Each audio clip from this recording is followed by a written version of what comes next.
بسم اللہ الرحمن الرحیم۔ سب سے پہلے تو شکریہ شاہ صاحب کا اور آپ سب کا کہ یہ توفیق، یہ فرصت ہمیں فراہم کیا آپ نے، اور آپ کی زیارت ہمیں یہاں نصیب ہوئی ہے۔ اور آنے کا ہمارا مقصد بھی یہی تھا کہ ہم اس خطے میں جو مسلم مسالک رہ رہے ہیں ان کے درمیان آپس میں اتفاق، اتحاد اور مفاہمت و مسالمت کی فضا قائم کریں۔ پاکستان کا بھی تقریباً باقی علاقوں کا بھی ماحول ایسا ہی ہے جیسے یہاں ہے۔ پارا چنار میں آئے دن شدت شروع ہو جاتی ہے۔ پنجاب، کراچی، بڑے شہروں میں بھی شروع کر دیتے ہیں، کوئی بندہ ایک آدھ کلپ نکال دیتا ہے، پھر اس کے بعد اشتعال پھیل جاتا ہے، پھر ریلیاں شروع ہو جاتی ہیں، پھر میڈیا بیچ میں آ جاتا ہے، اور پھر اور بہت بات آگے نکل جاتی ہے۔ ہم اپنی تعلیم کے مطابق جو اللہ تبارک و تعالیٰ نے اپنے دین میں مقرر فرمائی ہے، قرآن کریم میں اتحاد و وحدت کو بنیاد قرار دیا گیا، تفرقہ حرام اور جرم قرار دیا گیا ہے۔ رسول اللہ صلی اللہ علیہ وآلہ وسلم کی تعلیمات مسلمات میں سے ہے کہ سب سے برا کام جرم جو ہے وہ امت کو توڑنا اور تفرقہ ڈالنا ہے۔ اور اسی طرح اہل البیت علیہ السلام کی جو تعلیمات ہیں ائمہ اطہار کی، امام علی علیہ السلام سے لے کر اور آخری امام تک، اور اس بیچ میں خصوصاً حضرت امام باقر علیہ الصلوۃ والسلام و حضرت امام صادق علیہ الصلوۃ والسلام کی جو تعلیمات ہیں وہ بالکل روشن ہیں، موجود ہیں، اور منابع بھرے ہوئے ہیں ان سے۔ اس کے مطابق ہی ہم چاہتے ہیں کہ اپنے عوام کو اور اس نسل کو متوجہ کریں کہ تفرقہ کسی بھی جانب سے اس کا کوئی جواز موجود نہیں ہے۔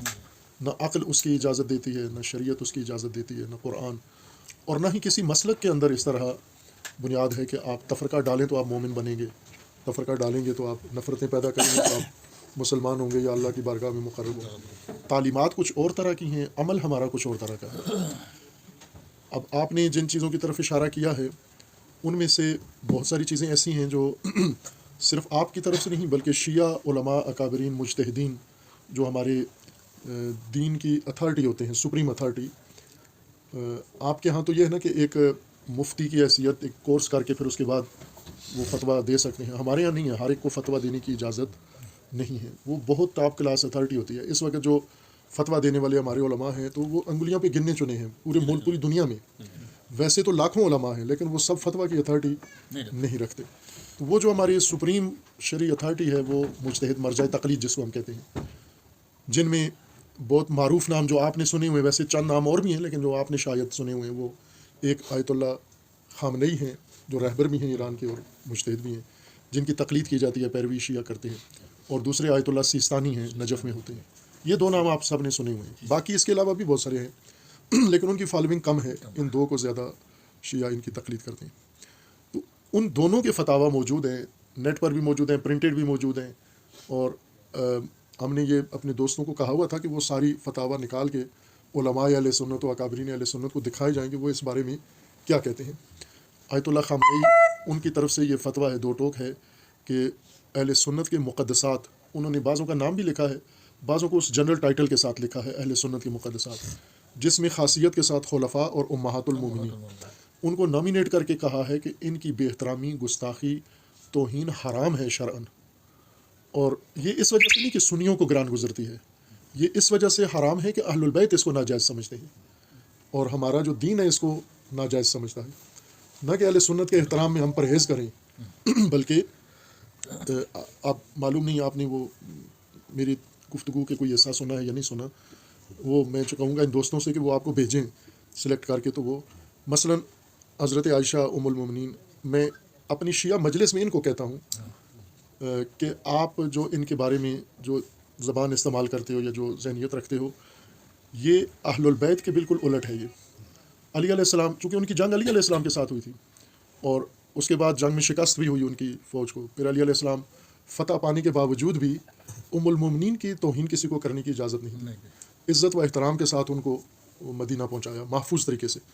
تو آپ دعویٰ رکھتے ہو کہ ہم شیعہ ہیں، علی علیہ السلام کے پیروکار ہیں، تو علی علیہ السلام تو احترام کر رہے ہیں، اور فرمایا بھی ہے کہ وہ نسبت جو ان کی رسول اللہ صلی اللہ علیہ وسلم سے ہے وہ واجب قرار دیتی ہے احترام ہم پر، اس سارے ماجرا کے بعد بھی۔ تو اگر آپ علی علیہ السلام کو فالو کرتے ہو تو پھر تو جو علی علیہ السلام نے کیا ہے وہ کرنا چاہیے آپ کو۔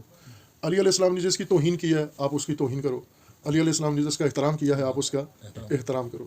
تو خلفاء کے ساتھ امیر المومنین نے زندگی گزاری ہے تو کتنی دفعہ علی علیہ السلام نے خلفاء کی توہین یا گستاخی کی ہے.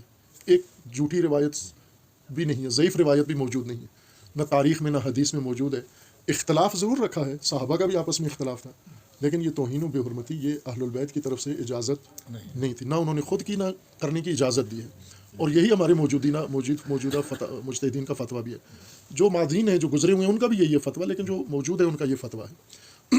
اب اگر آپ دیکھیں تو جو ہمارے شیعہ ذاکر ممبر آتے ہیں, ممبری, تو وہ جب یعنی یہ چیزیں میں توجہ دلانا چاہتا ہوں کہ آپ غور کریں, پکڑیں ان چیزوں کو. وہ جب خلفاء کو برا بھلا کہتے ہیں تو ساتھ مجتہدین کو بھی, اپنے مجتہدین کو بھی لعنت کرتے ہیں. مثلا وہ خلفاء کو بھی کہیں گے اور وہ آیت اللہ خامنئی کو بھی ایک ساتھ شروع کرتے ہیں بدتمیزی. یعنی یوں نہیں ہے کہ وہ اپنے مذہب کے مطابق جو ہے نا وہ ترجمانی کر رہے ہوتے ہیں, وہ اور مقاصد کے لیے یہ کام کرتے ہیں, اور وہ مقاصد سیاسی ہوتے ہیں اور تجارتی, زیادہ کاروباری مقاصد ہیں. دین نہیں ہے ان کا, مذہب نہیں ہے. اب مثلا آپ اگر میڈیا پہ دیکھیں تو وہ میرے بھی اتنے دشمن ہیں جتنے آپ کے دشمن ہیں, یا شاید میرے زیادہ دشمن ہوں گے, لیکن میں انہیں یہی کہتا ہوں کہ یہ جو آپ کہہ رہے ہیں نا یہ ہمارا مذہب نہیں ہے. اہل البیت کا مذہب یہ ہے کہ آپ کو جس سے اختلاف ہے اس سے ضرور اختلاف رکھو. یوں نہیں ہے کہ اطاعت کی خاطر اپنا دین ہی چھوڑ دو, عقیدہ چھوڑ دو, مذہب چھوڑ دو, اس پہ پابند رہو, لیکن آپ اپنے مذہب سے یہ تو ثابت کرو کہ آپ کا مذہب کہہ رہا ہے کہ توہین بھی کرو, گالی بھی دو. کہاں ہے, کس مذہب میں اہل البیت نے کہاں یہ نظریہ دیا ہے جس کو آپ پھیلا رہے ہو؟ تو وہ جب آتے ہیں اپنے اس تفرقے والے موضوع پر تو پھر وہ کسی کو بھی نہیں چھوڑتے, اپنے مجتہدین کو بھی اور اپنے علماء کو بھی اور دوسروں کے مقدسات کو بھی کرتے ہیں. تو پہلی بات تو یہ ہے کہ یہ تشیع کی تعلیمات نہیں ہے, تشیع مذہب یہ نہیں ہے. جو ہمارے ممبروں پر یا سوشل میڈیا پہ جو پریکٹس ہوتی ہے اس کو مذہب نہ سمجھا جائے, یہ اہل البیت کا مذہب نہیں ہے. اہل البیت کا مذہب تو وہ جو یا کتابوں میں ہے, مستند کتابوں میں, یا مستند علماء کہ ہاں جو وہی ہم ریفرنس پیش کریں کہ یہ آپ کا مذہب یہ کہتا ہے. لیکن یہ جو کچھ ہو رہا ہے یہ وہ پیشہ ور طبقہ ہے, کاروباری طبقہ ہے کہ تفرقے کی بات کر کے اپنے مسلک میں ہیرو بننا. چونکہ مثلا اہل سنت میں بھی دیکھیں کہ جیسے خطیب صاحب نے بات کی, آغا صاحب نے بات کی, تو یہ اگر خود کہتے ہیں کہ ہم نے جب امن و مسالمت کی بات کی تو لوگ ہم سے ناراض ہو گئے. تو آپ کے لوگ بھی ایسے ہی ہیں, آپ کے لوگ بھی جو نفرت کی بات کریں اس کو پسند کرتے ہیں. ہمارے بھی ایسے ہی ہیں عوام الناس. جہالت ہے یہ کہ جو نفرت کی بات کرے اس کو پسند کرتے ہیں. وہ سمجھتے ہیں یہ پکا مذہبی ہے, کٹر مذہبی ہے, اس کے اندر غیرت ہے, اور وہ جو امن کی بات کرتے ہیں اس کو کہتے ہیں اس میں غیرت نہیں ہے. یہ نا تو یہ جاہلیت کا بنا ہوا معیار ہے. اب اس عوام کی سطح پر بھی یہ بنا ہوا ہے معیار, اور پھر پیشہ ور طبقہ دونوں طرف ہے. یعنی آپ کے یہاں بھی کچھ ایسے لوگ ہیں جو یہی اینٹ کا جواب پتھر سے دیتے ہیں, وہ بھی آ جاتے ہیں تفرقے میں, آ کے جذبات میں آ کے آگے نکل جاتے ہیں. اب ہم نے جو کوشش کرنی ہے, آپ اکابرین بزرگان نے مل کر, ہم سب نے, کہ اس طبقے کی حوصلہ شکنی کی جائے, عوام کو آگاہ کیا جائے کہ یہ جو آپ کو دین پیش کر رہے ہیں نفرت والا, یہ دین نہیں ہے. جیسا آپ نے ابھی فرمایا, یہ نہیں ہے دین, یہ مذہب نہیں ہے. جس میں نفرت ہو وہ نہیں ہے مذہب. رسول اللہ صلی اللہ علیہ وسلم کے اقوال کے خلاف ہے, قرآن کے خلاف ہے, اہل البیت کے صحابہ کے سیرت و عمل کے خلاف ہے یہ بات. تو میں ایک دیوبند کے جید عالم آپ کے اساتید میں سے ہیں, مفتی تقی عثمانی صاحب کے جو والد ہیں, مفتی شفیع عثمانی رحمۃ اللہ علیہ, ان کی کتاب ہے وحدت امت, وہ میں نے پڑھی ہے, میرے پاس موجود بھی ہے, بلکہ اس کو نشر کرنے کی ہم نے ان سے اجازت بھی مانگی ہے. خود مفتی تقی عثمانی صاحب سے ہم نے کہا کہ آپ اجازت دیں ہم اس کتاب کو نشر کریں اپنے نام سے. تو انہوں نے کہا کہ یہ فیصل آباد کا کوئی وہ ادارہ ہے, یہ ان کے ہاں تقریر ہوئی تھی, انہوں نے اس کو کتاب بنایا ہے, تو اس کے حقوق ان کے پاس ہیں, ہمارے پاس نہیں ہے. تو ہم اب رابطہ کر رہے ہیں ان سے, فیصل آباد والے ادارے سے, کہ وہ ہمیں اجازت دیں. لیکن اس کے مطالب نقل کرنا تو وہ تو کاپی رائٹ میں نہیں آتا. تو وہ میں نے بار بار کیا بھی ہے, کانفرنسوں میں بھی, سب میں. انہوں نے وہاں پر اس وحدت کے موضوع کو بہت خوبصورت کھول کے بیان کیا ہے, اور وہ اپنے مفتیوں کو یہ کہتے ہیں, اپنے علماء کو یہ کہہ رہے ہیں دیوبند کے, کہ یہ جو آپ لوگ جوا نہیں کھیلتے ہو, اور آپ لوگ شراب نہیں پیتے ہو, زنا نہیں کرتے ہو, یہ اس کاموں سے آپ اجتناب کرتے ہو, تو اس کا مطلب یہ نہیں ہے کہ یہ دینداری ہے آپ کی, یہ مولوی گری ہے آپ کی, چونکہ بدنام ہو جاتے ہو ان کاموں سے. ان کاموں کی وجہ سے آپ بدنام ہوتے ہو, بدنامی سے ڈرنے کے لیے یہ نہیں کرتے ہو, چونکہ اس سے بڑا گناہ آپ کر رہے ہو. شراب نہیں پیتے ہو, شراب خوری سے بڑا گناہ کر رہے ہو آپ زنا نہیں کرتے ہو, لیکن زنا سے بڑا جرم آپ کر رہے ہو. یہ انہوں نے لکھے ہیں الفاظ کہ آپ فلاں حرام نہیں کھاتے ہو, سور نہیں کھاتے ہو, اس سے بڑا گناہ کر رہے ہو, اور وہ امت کے اندر تفرقہ ہے. کہ تفرقہ تو ڈال رہے ہو نا آپ. وہ ایک اور فرضی ہوگا شاید, مطلب یہ درست ہوگا, یہ ہمارے شیعہ اس میں مشہور ہے یہ بات, کہ ایک مولانا صاحب گئے دو, وہ انہوں نے جا کر تقریریں کی, ایک دوسرے کے خلاف انہوں نے تقریریں کی. تو بانی جو تھا دونوں کا ایک تھا جس نے کھانا کھلانا تھا, تو اس نے جو کھانا پکایا ہوا تھا وہ حلال وہی والا رکھا, لیکن ان کو پیش کرتے ہوئے اس نے ایک جو مثلا مٹن پکا ہوا تھا تو اس نے کہا جی کہ یہ خنزیر کا گوشت اسپیشل آپ لوگوں کے لیے میں نے بنایا ہے۔ دوسرے ڈش میں اس نے کوئی اور کباب بنائے ہوئے تھے، اس نے کہا یہ کتے کے گوشت کا کباب میں نے آپ کے لیے مخصوص بنوایا ہے اسپیشل آرڈر پر۔ یعنی ساری حرام چیزیں اس نے بتائیں، تو وہ بھڑک اٹھے کہ یہ توہین کرتے ہو ہماری عالم میں، آپ کو پتہ نہیں ہے یہ کیا ہمارے۔ تو اس نے کہا کہ یہ حرام ہے، یہ نہیں کھا سکتے۔ کہا نہیں۔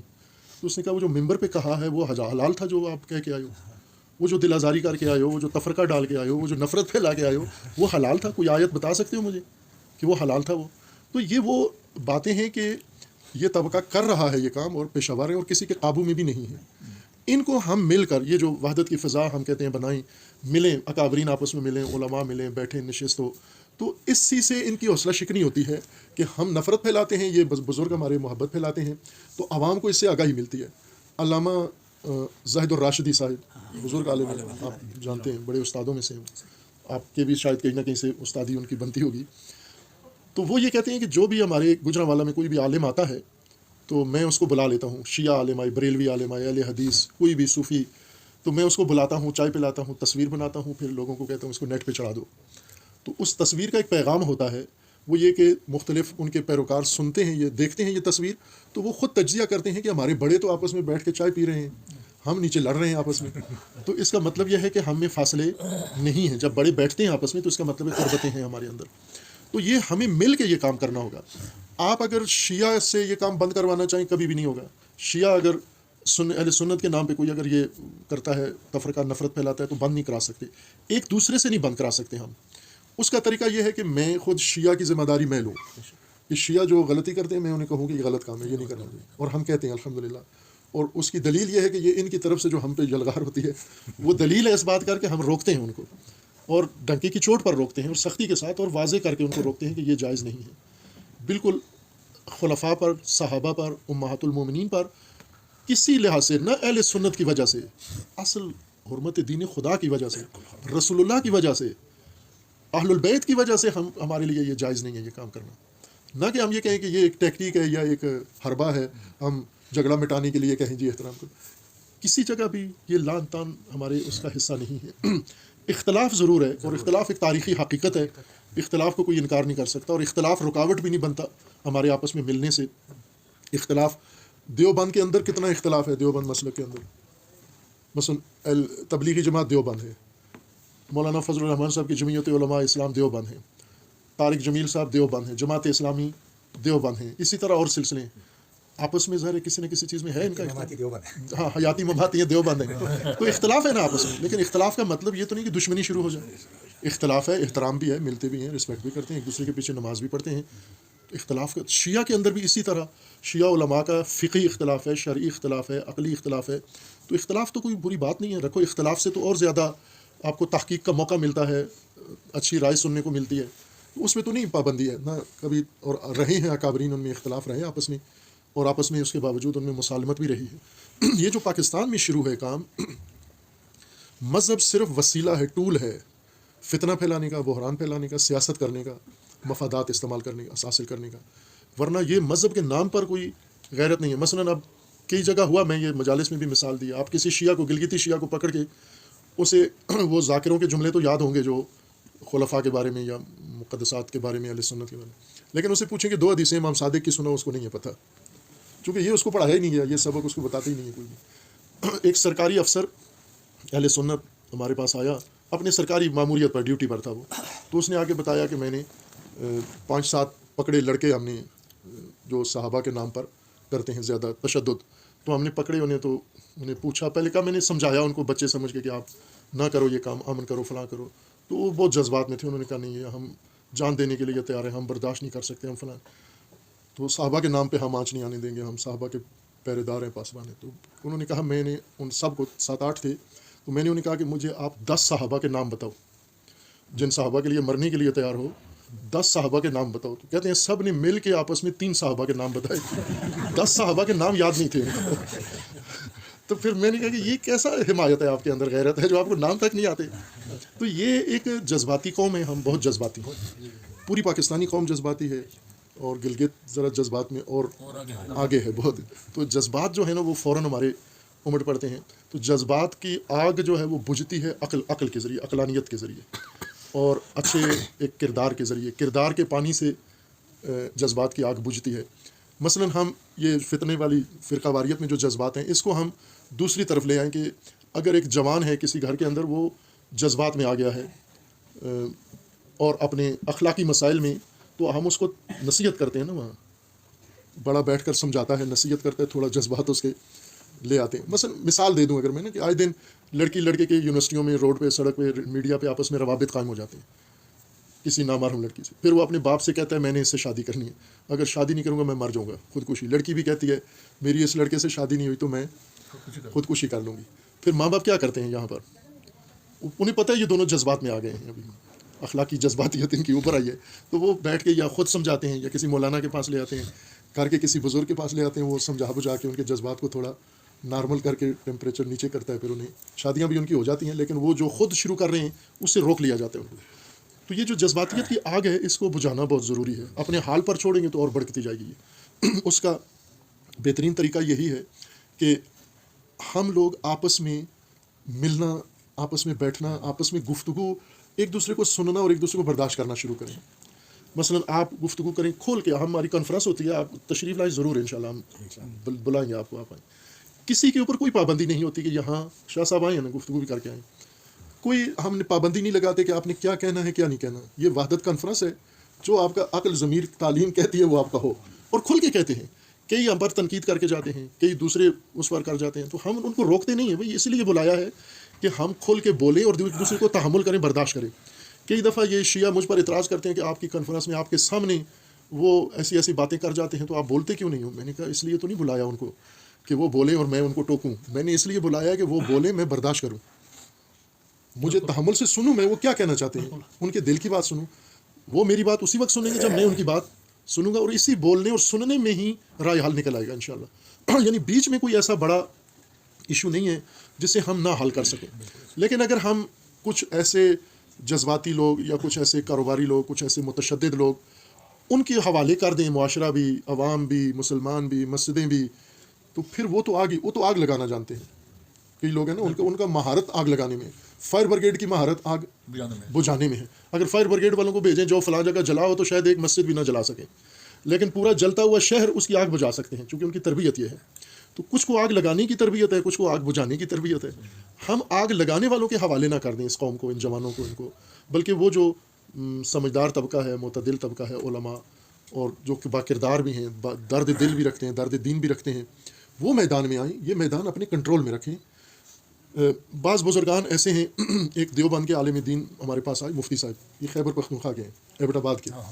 تو انہوں نے مجھے کہا کہ بیٹھتے ہی جب بات چیت شروع ہوئی تو مجھے کہتے ہیں مجھے پتہ ہے آپ وحدت کی باتیں کرتے ہو، کسی کی دل آزاری نہیں کرتے ہو، کسی کو آپ تعریفیں سب کی کرتے ہو، تو لیکن آج میں آپ سے اپنی تعریفیں نہیں سننا چاہتا، تنقید کرو. پھر انہوں نے ایک واقعہ سنایا کہ ہمارے دیوبند کے جو بڑے بزرگ تھے بانی انڈیا میں، ان کے پاس مہاتما گاندھی آئے ملنے کے لیے ان کو. تو مہاتما گاندھی نے آ کے تعریف شروع کی رسول اللہ صلی اللہ علیہ وسلم کی، قرآن کی، دین کی. تو انہوں نے منع کر دیا، کہا کہ گاندھی کو کہ آپ کی زبان سے مجھے تعریف اچھی نہیں لگتی، چونکہ آپ مسلمان نہیں، آپ تنقید کرو، مجھے بتاؤ کہ مسلمانوں میں کیا کمزوری آپ کو نظر آتی ہے، قرآن میں کیا کمزوری نظر آتی ہے، رسول اللہ صلی اللہ علیہ وسلم کی سیرت میں کیا کمزوری نظر، آپ تو نہیں مانتے ہو، نہیں ایمان نہیں ہے، تو آپ تو تنقیدی باتیں کرو. تو مہاتما گاندھی نے کہا نہیں، میں جو باتیں کر رہا ہوں آپ کو خوش کرنے نہیں کر رہا، میں اپنے مطالعے کی بنیاد پر یہ باتیں کر رہا ہوں. یہ مفتی صاحب نے مجھے کہا کہ آپ تنقیدی بات کرو.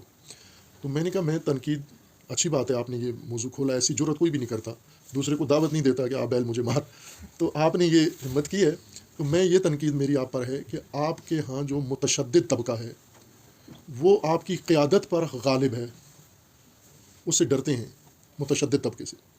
آپ کے جو علماء ہیں، جو جیت بڑی قیادت ہے، اس کی میں نے ان کو مثال دی. میں نے کہا یہ مفتی رفیع عثمانی صاحب جو وفات سے 1 سال پہلے محرم پر انہوں نے خطبہ دیا جمعہ کا، سنا ہوگا آپ نے، بہت خوبصورت خطبہ تھا. اور اس میں انہوں نے محرم کی آمد کی وجہ سے ماحول بنانے کے لیے کہا کہ ہم سب بھائی ہیں، شیعہ سنی بھائی ہیں، وہ ہمارے بھائی ہیں، ہم سب ایک ہیں. تو تیسرے دن انہوں نے وہ فتویٰ، وہ اپنا بیان واپس لے لیا کہ ہم بھائی نہیں ہیں، ہم اور ہے وہ اور ہے. اور اس میں مجھے بہت افسوس ہوا اس بات پر کہ یہ تو مفتی رفیع عثمانی صاحب تو مفتی اعظم ہیں ان کے پاکستان کے، اور میڈیا پہ جب ان کے خلاف اس جملے کے بارے میں کمپین چلی، ان کو تشدد آمیز وہ پیغام لیے گئے، تو یہ پیچھے ہٹ گئے اس سے. تو اس سے یہ پیغام بہت غلط گیا. پیغام یہ گیا کہ قیادت مغلوب ہے، متشدد طبقہ حاوی ہے. یہ غلط میسج چلا گیا ہے. اسی طرح شیعہ کے اندر یہ جذباتی طبقہ یہ غلبہ رکھتا ہے, علماء مغلوب ہے. اب جب ہم میدان ان کو دیں گے, متشدد طبقہ یہ ماحول بنائے, علماء اس ماحول میں کود جائیں, تو یہ تو بالکل بگاڑ پیدا ہو جائے گا. ہونا یہ چاہیے کہ قیادت کا غلبہ ہونا چاہیے, قیادت حاوی ہونی چاہیے, عوام اس کے سامنے کنٹرول میں ہونی چاہیے, جو علماء کہیں وہ کرنا ہے. عالم دین کہتا ہے یہ ہمارے بھائی ہیں, متشدد طبقہ کہتے ہیں نہیں یہ کافر ہیں, تو وہ اپنا بیان واپس لے لیتے ہیں ان کی وجہ سے اور معافی مانگتے ہیں ان سے.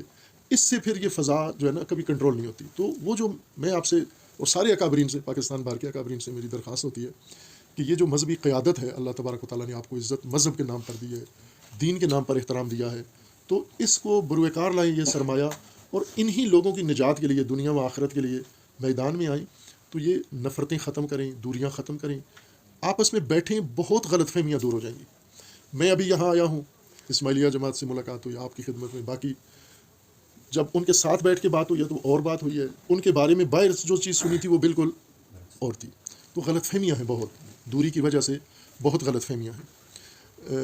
ہماری جو ایک کانفرنس ہوئی تھی اس میں خیبر پختونخوا سے ایک مولانا صاحب آئے, وہ اپنی تقریر میں انہوں نے کہا کہ میں اپنے ساتھ ایک ایسے بندے کو لایا ہوں جو مجھے بھی نہیں آنے دے رہا تھا. وہ کہہ رہا تھا یہ کافروں کا مدرسہ ہے, اس میں آپ نے بھی نہیں جانا, میں نے بھی نہیں جانا.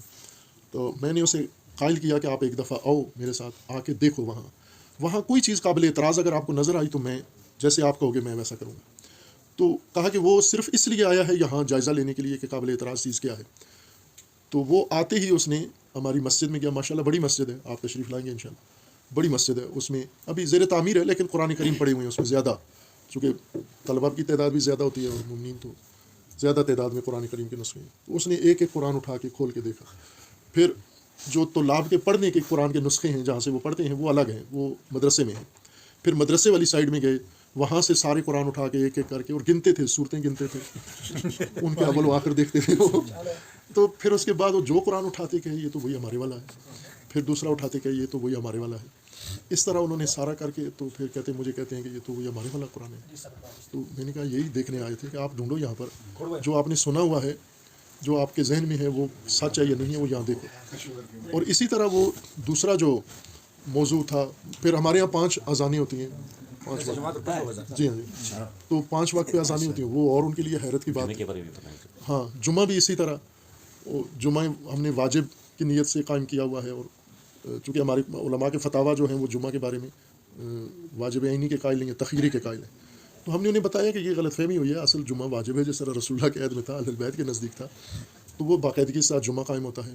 اسی طرح اور بہت سارے جو کام ہیں وہ ہم نے عملی پریکٹیکل کر کے انہیں کہا ہے کہ جو درست اہل البیت کا طریقہ ہے وہ عمل کر کے دکھاؤ سب کو. شیعہ بھی دیکھیں تو وہ بھی اس کی طرف آئیں, غیر شیعہ بھی دیکھیں تو وہ سمجھیں کہ اہل البیت کا طریقہ یہ ہے. پھر سارے علماء کو بلاتے ہیں, وہ دیکھتے ہیں آگے, باقاعدہ ہمارا پوری لائبریری ساری گھماتے ہیں ہم ان کو, ایک ایک کتاب لائبریری کی دکھاتے ہیں, ان کو تدریس دکھاتے ہیں, درس ہوتے ہوئے دکھاتے ہیں. جب اہل سنت حافظ جامعہ اشرفیہ کا پڑھا ہوا استاد ہمارے بچوں کو پڑھا رہا ہوتا ہے, وہ دیکھ کے بہت حیران ہوتے ہیں کہ کیسے ہو سکتا ہے. تو وہ کیا ہو سکتا ہے اگر ہم قریب ہو کے بیٹھیں ایک دوسرے کے, بات چیت سنیں.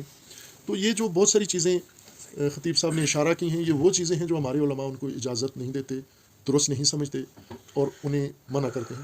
لیکن عملاً جو گراؤنڈ ریئلٹی ہے وہ یہ ہے کہ خطیب طبقہ زیادہ حاکم ہے, ذاکر خطیب, اور میڈیا نے آ کے اس کو اور زیادہ الجھا دیا ہے کہ ایک بات آپ کے بقول کہ اگر آپ کا برفرض عقیدہ ہی ہے تو اس کو اپنے تک رکھو, اس کو نشر کیوں کرتے ہو, دوسروں کی دل آزاری کیوں کرتے ہو. بالکل ایسے ہی ہے یہ بات. اول تو یہ عقیدہ بھی نہیں ہے, یعنی بہت سارے کام جو میڈیا پہ آپ کو سننے کو ملتے ہیں یہ عقیدہ بھی نہیں ہے. عقیدہ کیا ہے شیعہ؟ عقیدہ شیعہ وہ یہ کہتے ہیں کہ رسول اللہ صلی اللہ علیہ وسلم کے بعد علی علیہ السلام خلیفہ ہیں, وسیع ہیں, یہ عقیدہ ہے ان کا. اب اس میں کوئی توہین, اس میں کوئی گالی تو ناسزا تو نہیں ہے, یہ عقیدہ ہے. یہ عقیدہ نشر کریں ساری دنیا میں. اب جس کا یہ عقیدہ وہ مان لے گا, جس کا نہیں ہے وہ نہیں مانے گا, لیکن طیش تو کسی کو نہیں آئے گا. نہیں, یہ جو باقی تان تشنی ہے, گالی گلوچ ہے, جیسے انہوں نے کہا توہین ہے نا, بالکل یہ ہمارے اہل البیت کے مذہب میں بالکل مذہب کا حصہ نہیں ہے یہ. اس لیے میں کہتا ہوں کہ یہ بجائے اس کے کہ اہل سنت اس کو روکیں, ہم خود روکیں, شیعہ خود اس چیز کو روکیں.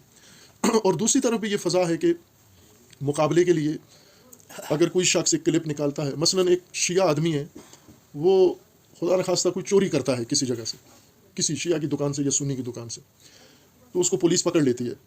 تو یہاں پر مسلک نہیں بیچ میں آتا, وہ کہتے ہیں ایک آدمی ہے, چور ہے, اس نے چوری کی, موٹر سائیکل چوری کی, پکڑ لیا گیا, موٹر سائیکل بھی برآمد ہو گئی. مسلک بھی اس کے ساتھ آ کے کھڑا نہیں ہوتا, جی ہم اس کو سزا نہیں دینے دیں گے، ہم ایف آئی آر نہیں کٹنے دیں گے، ہم دھرنا دیں گے، اس نے جو موٹر سائیکل چوری کی ہے ٹھیک چوری کی ہے. یہاں تو مذہب کھڑا نہیں ہوتا اس کے ساتھ. تو اسی طرح میڈیا پر یا ممبر پر ایک شخص آ کے کوئی ایسا جرم کر دیتا ہے تو مسلک اس کے ساتھ کھڑا نہ ہو، جرم کے ساتھ کوئی کھڑا نہ ہو، مجرم کے ساتھ نہ دیں جس نے جرم کیا ہے.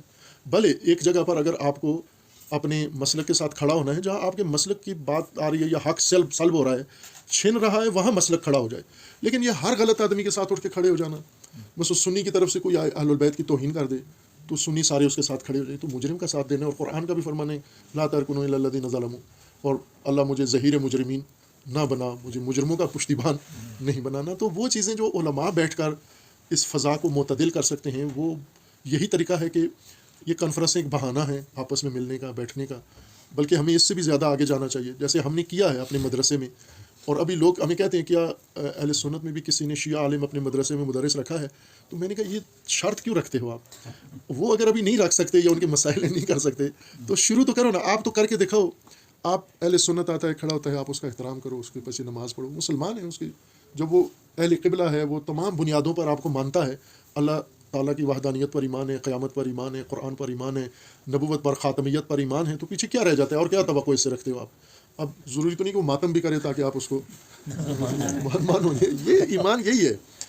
اور ظاہر ہے کہ اسی کے تحت ہم کریں. دوسرا طرف بھی یہی کوشش ہو تاکہ وہ جو متشدد طبقہ ہے نا، اس کی حوصلہ شکنی ہو، حوصلہ افزائی ہوتی ہے. ابھی اس کی حوصلہ افزائی ہوتی ہے، جو میدان میں آتا ہے آ کے کوئی وائلنس کرتا ہے پھر اس کو سپورٹ ملتی ہے پیچھے سے، تو اس سے معاملات اور خراب ہوتے ہیں. ہمارا یہ کوشش ہے، درخواست سارے بزرگوں کے پاس پہنچ کے ان سے التماس ہوتی ہے کہ اگر ہم آپس میں گائے بگائے ملتے رہیں، کبھی یہاں ملیں، کبھی آپ ہمارے پاس آ جائیں، کبھی تیسری جگہ پر ہم جہاں موقع ملتا ہے اکٹھے ہو جائیں، اور جو باتیں دل کی ہیں وہ کریں، سنیں بھی اور سنائیں بھی ہم، اور تحمل بھی کریں، برداشت بھی کریں. تو اس سے جو نیچے میسج جاتا ہے وہ یہ ہے کہ اتنی دوریاں نہیں ہیں جتنی ہم نے بنا لی ہیں. ہم بہت ساری چیزوں میں مشترک ہیں، ہم بہت ساری چیزوں میں ایک ہیں، اور جن چیزوں میں اختلاف ہے اس کو اپنے حلقے تک محدود رکھیں، ہم اس کو بالکل باہر لے کر نہ آئیں. اگر کوئی آتا ہے، مثلا شیعہ کوئی اس مسئلے کو اٹھاتا ہے تو شیعہ علماء کو اس کا محاسبہ کرنا چاہیے. اگر سنیوں میں سے کوئی یہ کام کرتا ہے تو سنی علماء کو اس کو محاسبہ کرنا چاہیے. اگر شیعہ سنی کو روکے گا، سنی شیعہ کو روکے گا، پھر اور اشتعال انگیزی ہوتی ہے. تو اب ہم یہی کام کرتے ہیں کہ مثلا کوئی بھی شیعہ اگر اس طرح کی بات کرتا ہے تو میں اس کے فوراً نوٹس لیتا ہوں اس کا اور بیان دیتا ہوں. پھر وہ ہمارے خلاف ہو جاتے ہیں، بہت کچھ کہتے ہیں، لیکن ہم برداشت کرتے ہیں کہ ٹھیک ہے، یہ جو ہمارے اوپر کرتے ہیں، تہمت لگاتے ہیں، جھوٹ باندھتے ہیں، کسی غلط کام کی وجہ سے تو نہیں ہے. ہم امت کو جوڑتے ہیں تو یہ ہمیں برا بھلا کہتے ہیں، تو کوئی حرج نہیں ہے. اچھے کام کے اوپر اگر یہ سرزنش کرتے ہیں ہماری، تو کرنے تو شاید اللہ کے ہاں اس کا بھی اجر ہوگا کوئی. تو یہی وہ درخواستیں ہم لے کر یہاں آئے ہیں، اور الحمدللہ یہاں کی فضا پہلے سے بھی اچھی فضا ہے، قائم ہے، اور اب مزید انشاءاللہ امید ہے. ایک آغاز ہوا ہے، اور اس دفعہ تو ہمانگی آپس میں اس طرح نہیں ہو سکی، لیکن آئندہ ہم چاہیں گے انشاءاللہ، جیسے شاہ صاحب فرما رہے ہیں کہ اس کو ہم وسیع سطح پر انشاءاللہ کریں گے. تمام اہل سنت و شیعہ اکٹھے بیٹھیں، ایک جگہ بیٹھیں، اور ایک جگہ ایک دوسرے کو تحمل بھی کریں، سنیں بھی بات، کریں بھی بات جو درست بات ہے ان کے نزدیک، تاکہ پرامن رہیں گے تو ہم یہ ترقی کریں گے. ابھی رو رہے تھے سیاسی حقوق نہیں ملتے، اقتصادی حقوق نہیں ملتے، فلاں نہیں ملتا، یہ مشکلات ہیں. تو کیسے ملیں گے؟ آپ ایک دوسرے کا گریبان پکڑا ہوا ہے، ایک دوسرے کی ٹانگ کھینچتے ہو تو کمزور کی تو کوئی آواز ہی نہیں ہوتی. یہ 58 ممالک ملے ہیں، سعودی عرب میں بیٹھے ہیں، اور چند لاکھ یہودیوں کا کچھ نہیں بگاڑ سکے. اتنے طاقتور ملک بیٹھ کے اٹھ کے کاپی کے چلے گئے، کیونکہ وزن ہی نہیں ہے، انتشار ہے آپس میں. تو ہمارا وزن اس وقت بڑھے گا کہ جب ہم ایک ہوں گے، ایک آواز اٹھے یہاں سے. یعنی یہاں شیعہ سنی، شیعہ کی الگ اٹھے، سنی کی الگ اٹھے، اسماعیلی کی الگ اٹھے، نور بخشا کی الگ آواز اٹھے. اس الگ الگ آواز میں کوئی فائدہ نہیں ہے. اور بعض پھر چاہتے بھی ہیں کہ یہ الگ الگ رہیں تاکہ اقتدار ان کا قائم رہے. تو کبھی آپ کے ہاتھ میں اقتدار بھی نہیں آئے گا اگر نہیں. یعنی ابھی مجھے جو احساس ہوا ہے کہ گلگت بلتستان کی تمام تقدیر وفاق کے ہاتھ میں ہے. وہ قلم تقدیر پہ جو چلتا ہے وہ ان کو ملتا ہے. تو وہ یہاں تو یہ رہتے ہیں، فیصلہ کن رائے ان کی ہونی چاہیے یہاں پر. اپنے روزمرہ کے مسائل، اپنے دینی مسائل، اپنے فلاحی مسائل، اپنے سیاسی دینی مسائل، یہ اپنی آراء سے حل کریں. اور وہ جب آپس میں مل بیٹھیں گے، شیعہ سنی کونسل بنے مشترکہ، وہ سارے فیصلے کرے اس علاقے کے بارے میں. آپ چیف سیکرٹری آپ کو اس کی مرضی ہوتی ہے کہ وہ ایک رائے دینا چاہتا ہے، دوسرا اس کو روکتا ہے، ادھر سڑک نہیں بنانی چاہیے، ادھر ہاسپٹل نہیں بننا چاہیے. تو ایک دوسرے کو پھر ہم نفرت اور ضد میں نقصان پہنچا رہے ہیں. تو انشاءاللہ اللہ تعالیٰ توفیق دے گا آپ بزرگوں کی سرپرستی میں انشاءاللہ، اور آپ کے رہنمائی میں، آپ کی ہدایت کے مطابق. تو یہ خطہ جیسے اللہ نے اس کو خوبصورت بنایا ہے، ساری دنیا کے لیے پرکشش ہے، یہ یہاں پر دینی لحاظ سے بھی اتنا ہی خوبصورت بنے گا کہ یہاں آ کر لوگ تماشا دیکھیں کہ خوبصورت پہاڑ اور برف پوش، ان کے ساتھ ساتھ یہ بلند ہمت اور بلند کردار لوگ بھی یہاں موجود ہیں، اور ان سے بھی اتنے ہی متاثر ہو انشاءاللہ جتنے یہاں کے جغرافیہ سے متاثر ہوتے ہیں۔ میں نے لمبی بات کر دی، معذرت کے ساتھ زیادہ۔